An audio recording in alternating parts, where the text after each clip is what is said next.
আসসালামু আলাইকুম ওয়া রাহমাতুল্লাহ। আমরা এখন আসছি সিরাজগঞ্জের ঐতিহ্যবাহী সৌন্দর্যমণ্ডিত মসজিদ বাহেলা আমান জামে মসজিদ। এখানে আমরা আজকে জুমা নামাজ আদায় করব। আমাদের সাথে আছে শ্রদ্ধেয় সোহেল ভাই। ভাই একটা সালাম দেন। আসসালামু আলাইকুম। ওয়ালাইকুম আসসালাম।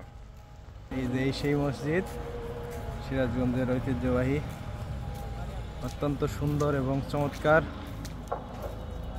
আমরা এখানে আজকে জুমা নামাজ আদায় করবো ইনশাআল্লাহ। এই যে আমাদের টিমমেট সবাই এখানে আছে।